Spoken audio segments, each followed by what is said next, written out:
بالله ورسله أولئك هم الصديقون والشهداء والصالحون. السلام علیکم ورحمۃ اللہ وبرکاتہ. امام الانبیاء صلی اللہ علیہ وآلہ وسلم کے علماء،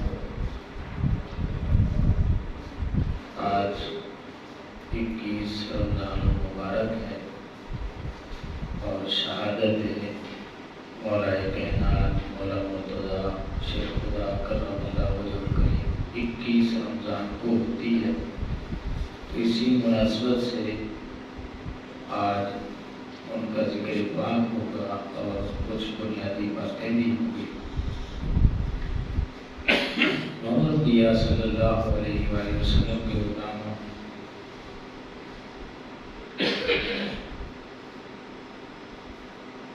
آج سب کو کہ بند کروں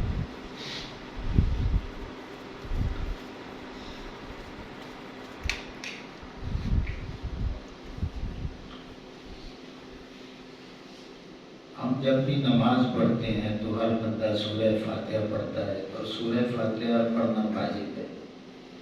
اس میں ہم سبھی ایک دعا مانگتے ہیں کہ مالک ان لوگوں کے رستے پہ چلانا جن پر تو نے انعام کیا ہے. کبھی ہم نے سوچا ہے کہ ہم اللہ رب العزت سے منزل نہیں مانگتے کہ مولا منزل دے. ہم ایک دن میں 5 بار نماز پڑھ کے اور پھر ہر رکعت میں سورہ فاتحہ پڑھ کے یہ دعا مانگتے ہیں کہ مالک ہمیں ان لوگوں کا رستہ عطا فرما جن پر تیرا انعام ہوا. تو اے مالک و مولا بات سمجھ نہیں آتی، چاہیے تو یہ تھا کہ تو ہمیں منزل دیتا، ہم منزل مانگتے، لیکن تو رستے کی بات کرتا ہے. اللہ فرماتا ہے میرے بندے ان لوگوں کے رستے پر چل پڑنا جن پر میرا انعام ہوا ہے، منزل ملنے کی ضمانت ہے. ان لوگوں کے رستے پہ چل پڑنا ہی منزل ملنے کی ضمانت ہے. وہ کون سے طبقے ہیں؟ اللہ فرماتا ہے کہ من النبیین والصدیقین والشہداء والصالحین. ایک نبیوں کا گروہ ہے، ایک صدیقوں کا، ایک شہیدوں کا اور ایک صالحین کا. ان کے پیچھے چل کے ہمیں منزل مل سکتی ہے. اور مزید وضاحت اگر آپ کے سامنے رکھوں تو اب صرف امام الانبیاء صلی اللہ علیہ وآلہ وسلم کے پیچھے چل کے ہمیں منزل مل سکتی ہے. اور پھر صدیقوں کے پیچھے، شہیدوں کے اور صالحین کے پیچھے چل کے ہمیں منزل مل سکتی ہے. یہ صدیقوں کا، شہیدوں کا اور صالحین کا جو رستہ ہے وہ الگ کوئی رستہ نہیں ہے، بلکہ صدیق، شہید اور صالح بنتا ہی وہی ہے جو قیامت تک نبی کریم علیہ السلام کے رستے کے پیچھے چلتے رہیں گے اور چلاتے رہیں گے. اللہ اکبر. ہم یہ ذہن میں رکھ لیں کہ نبوت یہ سب سے بڑا منصب ہے. یہ اتنا بڑا منصب ہے کہ جو نبی ہوتا ہے وہ صدیق بھی ہوتا ہے، وہ شہید بھی ہوتا ہے اور وہ صالح بھی ہوتا ہے. جو صالح ہوتا ہے نا، صالح مین نیک، یہ ضروری نہیں ہے کہ وہ شہید بھی ہو، وہ صدیق بھی ہو، وہ نبی بھی ہو، یہ کوئی ضروری نہیں. لیکن جو نبی ہوتا ہے وہ آٹومیٹیکلی اس کے پاس جو ہے وہ صدیقیت کا رتبہ بھی ہوتا ہے، شہادت کا رتبہ بھی ہوتا ہے اور صالحین کا رتبہ بھی ہر نبی کے پاس ہوتا ہے. اتنا بڑا یہ منصب ہے.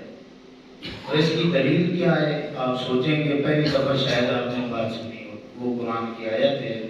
اللہ فرماتا ہے والذین آمنوا باللہ ورسولہ، اور وہ لوگ جو اللہ پر اور اس کے رسول صلی اللہ علیہ وسلم پر ایمان لے کر کے آئے، اولئک هم الصدیقون، یہی وہ لوگ ہیں جو صدیق ہیں. والشہداء، یہی وہ لوگ ہیں جو شہید ہیں، عند ربہم، اپنے رب کے پاس۔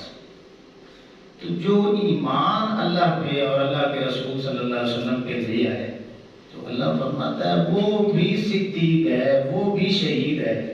تو جن کی برکت سے ایمان کی دولت بڑھی ہے، وہ صدیق کیوں نہیں ہوں گے، وہ شہید کیوں نہیں ہوں گے؟ اللہ کو امام انبیاء صلی اللہ علیہ وسلم کے غلاموں کی شہادت جو ہے یہ اتنا بڑا منصب ہے کہ سب سے پہلے اس کائنات میں اللہ کے نبیوں نے شہادت کا رتبہ حاصل کیا ہے۔ اس کی گواہی قرآن میں موجود ہے کہ اللہ کے 70 نبی دعوت اللہ میں شہید کیے گئے۔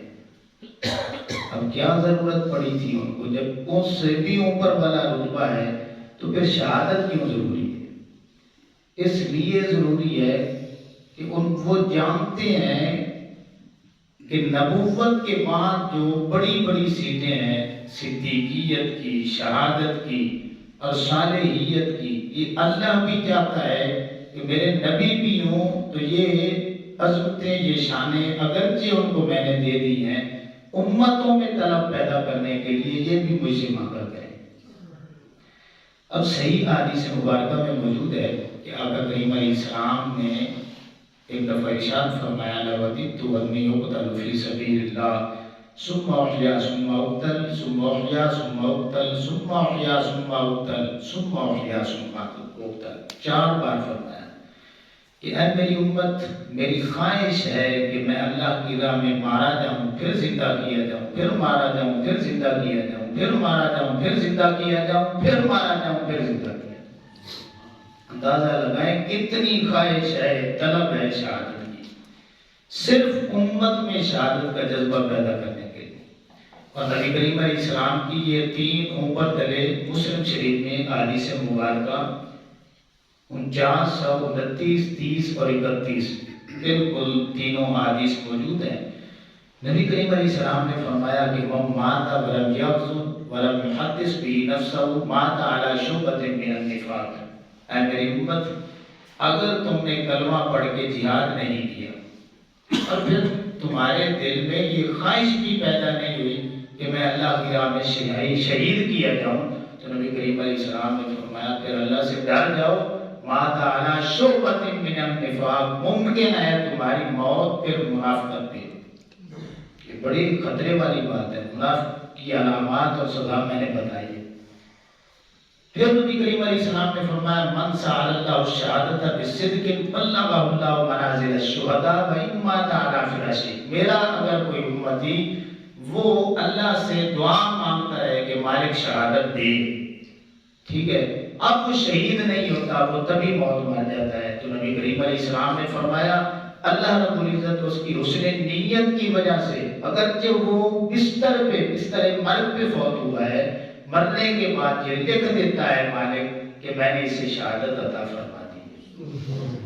جب نبی کریم علیہ السلام خود اظہار فرمائیں اور پھر اپنے ہر امتی کے متعلق یہ خواہش ظاہر کریں کہ میرا ہر امتی اللہ کی راہ میں شہید ہو، تو پھر صحابہ کرام کے دلوں میں، اہل بیت اطہار رضی اللہ تعالیٰ عنہم کے دلوں میں کتنا جذبہ ہوگا، کتنی محبت ہوگی کہ ہم بھی اللہ کی راہ میں شہید ہوں۔ اگر مزید احادیث مبارکہ پڑھیں تو حضرت سیدنا عمر فاروق رضی اللہ عنہ دعا مانگا کرتے تھے، بخاری میں موجود ہے 1890 نمبر، کہ اللہم ارزقنی شہادتا فی سبیلک واجعل موتی فی بلد رسولک۔ اے اللہ مجھے شہادت کی موت عطا فرما اور پھر مدینے میں عطا فرما۔ اللہ تو آقا کریم علیہ السلام نے بے شمار صحابہ کرام کو شہادت کی خبریں دی۔ اور پہاڑ پہ جلوہ گری ہوتی ہے تو پھر پہاڑ حرکت کرتا ہے، آقا علیہ السلام فرماتے ہیں اسقط احدا فانما علیک نبی وصدیق وشہیدان۔ اے پہاڑ رک جا، تیرے اوپر ایک نبی ہے، ایک صدیق ہے، 2 شہید ہیں۔ انہیں خبر نہیں تھی، کتنے صحابہ کو شہادت کی خبریں دی۔ اب آئیں مولا مرتضیٰ شیر خدا کرم اللہ تعالیٰ وجہ الکریم کی شہادت کے حوالے سے کہ ایک دفعہ سخت بیمار ہو جاتے ہیں، بیماری بڑی سخت حملہ کرتی ہے، نکاہت اور کمزوری کا غلبہ ہوتا ہے، اب تمام اہل قرابت جو ہیں وہ ملنے کے لیے آتے ہیں، بیمار پرسی کرتے ہیں۔ اب مولا مرتضیٰ شیر خدا کرم اللہ وجہ الکریم آپ فرماتے ہیں کہ مجھے لگتا ہے میرے جانے کا وقت آ گیا۔ آقا کریم علیہ السلام تک بات پہنچتی ہے تو نبی کریم علیہ السلام بھی عیادت کے لیے تشریف لاتے ہیں، گفتگو ہوتی ہے۔ اب مولا کائنات مولا مرتضیٰ شیر خدا کرم اللہ وجہ الکریم عرضی پیش کرتے ہیں، یا رسول اللہ صلی اللہ علیہ وسلم مجھے ایسے لگتا ہے کہ اب بس وہ وقت قریب ہے، میں نے اپنے رب کے پاس چلے جاؤں۔ جب یہ بات کرتے ہیں آقا کریم علیہ السلام فرماتے ہیں، اے علی ابھی تک تمہیں دنیا سے نہیں جانا، جب تک کہ تیرے سر کا جو خون ہے نا اس خون سے تیری داڑھی رنگی نہیں جائے گی، اس وقت تو دنیا سے نہیں جا سکتا۔ اب مولا کائنات مولا مرتضیٰ شیر خدا کرم اللہ وجہ الکریم آپ فرماتے ہیں، اللہ کی عزت کی قسم ہے میں نے جنگوں میں شرکت کی، سخت حالات دیکھے، موت میرے سامنے ہوتی تھی، مجھے یقین ہوتا تھا کہ مجھ پہ موت نہیں آ سکتی جب تک میرے سر میں زخم نہ ہو اور اس خون کی وجہ سے میری داڑھی رنگی نہ جائے، اس وقت تک موت کا فرشتہ بھی میرے نزدیک نہیں آ سکتا۔ اللہ، اس حد تک یقین ہو گیا تھا۔ آقا کریم علیہ السلام نے ایک دفعہ پوچھا، من اشکل الاولین، اے علی بتاؤ پہلی امتوں میں بدبخت ترین انسان کون گزرے؟ آپ فرماتے ہیں کہ میں نے عرضی پیش کی، یا رسول اللہ صلی اللہ علیہ وسلم الذی عقل ما کرا، جس نے صالح علیہ السلام کی اونٹنی کو ذبح کیا۔ پھر حضور نے پوچھا کہ من اشکل آخرین، اے علی بتاؤ کہ میری امت میں بدبخت ترین انسان کون ہوگا؟ تو میں نے عرضی پیش کی، یا رسول اللہ صلی اللہ علیہ وسلم اس کا تو مجھے علم نہیں ہے۔ تو آقا کریم علیہ السلام نے فرمایا، الذی یضربک، اے علی جو تجھے شہید کرے گا میری امت کا بدبخت ترین انسان ہوگا، بدبخت ترین۔ اللہ اکبر۔ اب امام الانبیاء صلی اللہ علیہ وسلم کے غلام، آپ کو پتا ہوگا کہ 3 جنگیں ہوتی ہیں، جنگ جمل، جنگ صفین، جنگ نہروان۔ حضرت علی مرتضیٰ شیر خدا کرم اللہ وجہ کے زمانہ مبارک میں خارجی جو ہے نا، خارجی وہ مشورہ کرتے ہیں کہ یہ جب سے مولا مرتضیٰ شیر خدا کرم اللہ وجہ الکریم آپ خلیفہ بنے ہیں، جنگیں ہیں، تو اب ایسا کریں کہ جو ان جنگوں کے موجب ہیں نا ان کو اب ختم کریں۔ اب خارجیوں نے 3 جو ہے نا بندوں کو مقرر کیا اور پھر جو فیصلہ کیا کہ جو مصر میں حضرت عمر بن عاص ہیں، شام میں حضرت امیر معاویہ رضی اللہ تعالیٰ عنہ ہیں، اور کوفہ میں علی المرتضیٰ شیر خدا کرم اللہ وجہ الکریم ہیں، ان تینوں کو شہید کیا جائے۔ بہرحال بندے تلاش کیے جاتے ہیں اور پھر بھیج دیے جاتے ہیں۔ حضرت عمر بن عاص رضی اللہ تعالیٰ عنہ اس دن صبح کی نماز پڑھتے نہیں ہیں، اسی وجہ سے ایک اپنا امام بھیج دیتے ہیں، تو وہ بندہ ان کی جگہ بھی شہید ہو جاتا ہے۔ ادھر حضرت امیر معاویہ رضی اللہ تعالیٰ عنہ پہ حملہ ہوتا ہے، وہ سر کی بجائے کمر پہ وار ہوتا ہے تو آپ بچ جاتے ہیں۔ لیکن ابن ملجم جو تھا وہ جو ہے وہ صبح کی نماز میں 19 رمضان المبارک کو وہ حضرت علی المرتضیٰ شیر خدا کرم اللہ وجہ الکریم کے سر پہ حملہ کرتا ہے، تو سر زخمی ہوتا ہے اور خون نکلتا ہے، داڑھی مبارک اسی طرح جس طرح آقا علیہ السلام نے خبر دی تھی رنگی جاتی ہے۔ آپ سمجھ گئے کہ اب میری جو یہ آقا علیہ السلام نے خبر دی تھی نا یہ پوری ہو چکی ہے۔ آپ کو پتہ چل گیا کہ اب میری شہادت ہو جانی ہے، اور 21 رمضان المبارک کو آپ کی شہادت پھر واقع ہو جاتی ہے۔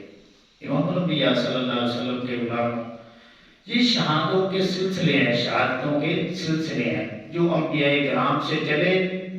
صالحین بھی شہید ہوئے، صدیق بھی شہید ہوئے، صحابہ کرام بھی شہید ہوئے، اہل بیت اطہار کے افراد نے بڑی بڑی قربانیاں دیں، اور نبی کریم علیہ السلام نے فرمایا کہ نہیں یبرح ھذا الدین قائما یقاتل علیہ اصابۃ من المسلمین حتی تقوم الساعہ، قیامت تک ایک جماعت جو ہے وہ جہاد کرتی رہے گی، لڑتی رہے گی۔ تو امام الانبیاء صلی اللہ علیہ وسلم کے غلاموں، آج افسوس کی بات یہ ہے کہ اسی امت نے جہاد کو چھوڑ دیا ہے۔ اب جہاد ہم یہ کافروں کی سازشیں تھیں، 4 بڑی سازشیں، ایک قرآن کو ختم کرنا ہے، ایک جو ہے وہ ہم نے آقا کریم علیہ السلام کی محبت کو دلوں سے نکالنا ہے، ایک حج کی مرکزیت کو ختم کرنا ہے، اور جب تک جذبہ جہاد مسلمانوں کے دلوں سے نکالنا ہے۔ تو کہیں ہم سوچیں کہ وہ جذبہ جہاد ہمارے دلوں سے تو نہیں نکل گیا۔ آج ہم میں سے کتنے ہیں جو اللہ کی راہ میں مرنے کے لیے تیار ہیں؟ کم از کم یار دعا کرتے ہوں کہ مالک ہمیں شہادت کا رتبہ دے دے۔ جب سارے نبی دعا مانگے، صحابہ کرام مانگے، اللہ کے سارے نیک بندے شہادت مانگے، آج حضور کی امت صلی اللہ علیہ وسلم اس قدر سو گئی ہے کہ کوئی بھی شہادت کو گلے لگانے کے لیے تیار نہیں ہے۔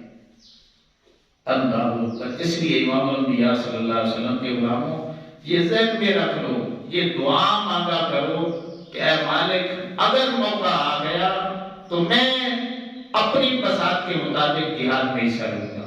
اگر مومن مرنا چاہتے ہیں، اور پھر اس سے آگے کی بات میں کہوں گا، جتنے بیٹھے ہیں کم از کم ایک بات یاد بلے باندھ لیں کہ نمازوں میں ضرور نمازوں کے بعد دعا کیا کریں کہ اے مالک ہمیں شہادت کا رتبہ عطا فرما۔ یہ دعا کرتے رہیں گے، اگر آپ بستر مرگ پہ بھی مر گئے تو انشاءاللہ آپ کی اور میری قسمت میں شہادت لکھی جائے گی۔ اور سب سے بڑی بات یہ ہے کہ آقا علیہ السلام کی جو طلب ہے کہ میرا ہر امتی شہید ہو، وہ طلب بھی آقا کریم علیہ السلام کی پوری ہو جائے گی۔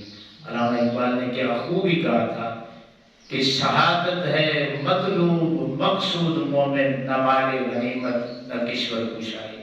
تو اس لیے امام الانبیاء صلی اللہ علیہ وسلم کے غلاموں، یہ شہادتوں کے سلسلے ہیں، اور مومن جو ہے موت سے نہیں ڈرتا، بلکہ اسے پتہ ہے کہ میں نے اپنے رب سے کاروبار کیا ہوا ہے، ایک مال کا ایک جان کا۔ یہ قرآن میں ہے، ان اللہ اشتری من المؤمنین انفسهم واموالهم بان لهم الجنہ۔ اللہ فرماتا ہے میں نے مومنوں سے 2 کاروبار کیے ہیں، کیا ان کی جانیں بھی میں نے لے لی ہیں، ان کے مال بھی لے لیے ہیں، بدلے میں انہیں جنت دے دی۔ ہم سبھی نے سودا کیا ہوا ہے، تجارت کی ہوئی ہے اپنے رب سے، لیکن ہم وہ وعدہ بھول چکے ہیں۔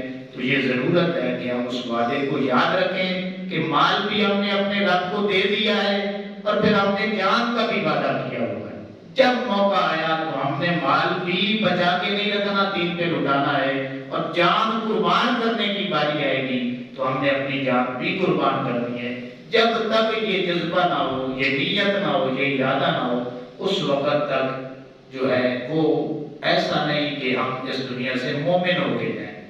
میں دعا کرتا ہوں کہ اللہ رب العزت مجھے آپ کو سبھی کو اللہ رب العزت کی بارگاہ سے شہادت مانگنے کی توفیق عطا فرمائے۔ وما علینا الا البلاغ۔